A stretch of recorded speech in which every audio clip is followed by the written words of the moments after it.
پیدائش 39 باب۔ اور یوسف کو مصر میں لائے، اور پوتیفار مصری نے، جو فرعون کا ایک حاکم اور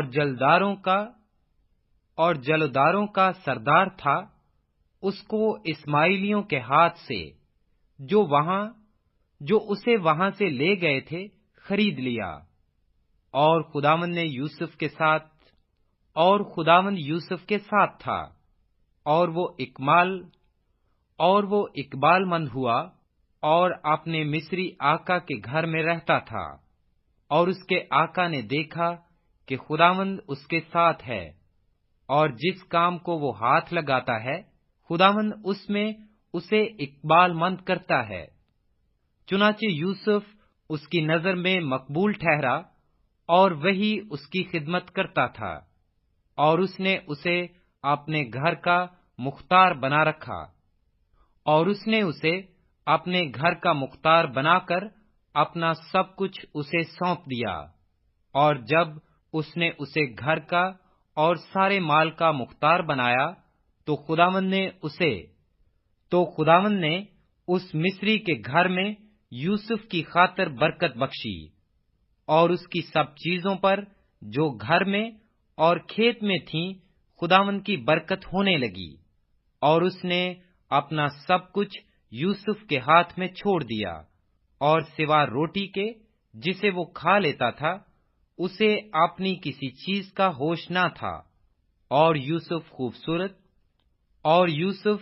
خوبصورت اور حسین تھا۔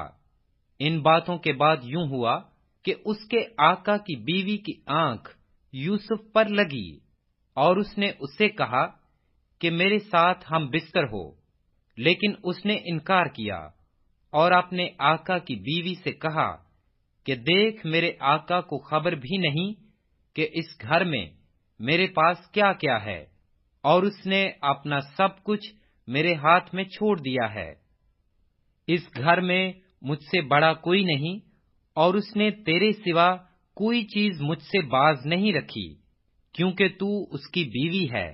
سو بھلا میں کیوں ایسی بڑی بدی کروں اور خدا کا گنہگار بنوں؟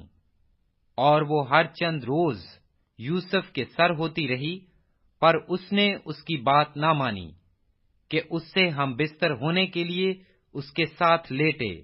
اور ایک دن یوں ہوا کہ وہ اپنا کام کرنے کے لیے گھر میں گیا، اور گھر کے آدمیوں میں سے کوئی بھی اندر نہ تھا۔ تب اس عورت نے اس کا پیرہن پکڑ کر کہا کہ میرے ساتھ ہم بستر ہو۔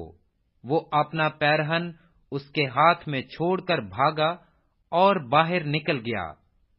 جب اس نے دیکھا کہ وہ اپنا پیرہن اس کے ہاتھ میں چھوڑ کر بھاگ گیا، تو اس نے اپنے گھر کے آدمیوں کو بلا کر ان سے کہا کہ دیکھو، وہ ایک عبری کو ہم سے مذاق کرنے کے لیے ہمارے پاس لے آیا ہے۔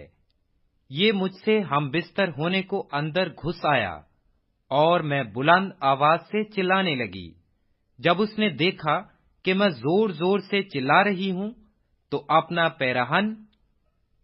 پیرہن میرے پاس چھوڑ کر بھاگا اور باہر نکل گیا، اور وہ اس کا پیرہن اس کے آقا کے گھر لوٹنے تک اپنے پاس رکھے رہی۔ تب اس نے یہ باتیں اس سے کہیں کہ یہ عبری غلام جو تو لایا ہے میرے پاس اندر گھس آیا کہ مجھ سے مذاق کرے۔ جب میں زور زور سے چلانے لگی، تو وہ اپنا پیرہن میرے ہی پاس چھوڑ کر باہر بھاگ گیا۔ جب اس کے آقا نے اپنی بیوی کی وہ باتیں جو اس نے اس سے کہیں سن لی کہ تیرے غلام نے مجھ سے ایسا ایسا کیا، تو اس کا غضب بھڑکا، اور یوسف کے آقا نے اس کو لے کر قید خانہ میں جہاں بادشاہ کے قیدی بند تھے ڈال دیا۔ سو وہ وہاں قید خانہ میں رہا، لیکن خداوند یوسف کے ساتھ تھا۔ اس نے اس پر رحم کیا، اور قید خانہ کے داروغہ کی نظر میں اسے مقبول بنایا۔ اور قید خانہ کے دروگا نے سب قیدیوں کو جو قید میں تھے یوسف کے ہاتھ میں سونپا، اور جو کچھ وہ کرتے اسی کے حکم سے کرتے تھے۔ اور قید خانہ کا دروگا سب کاموں کی طرف سے جو اس کے ہاتھ میں تھے بے فکر تھا، اس لیے کہ خداوند اس کے ساتھ تھا، اور جو کچھ وہ کرتا خداوند اس میں اقبال مندی بخشتا تھا۔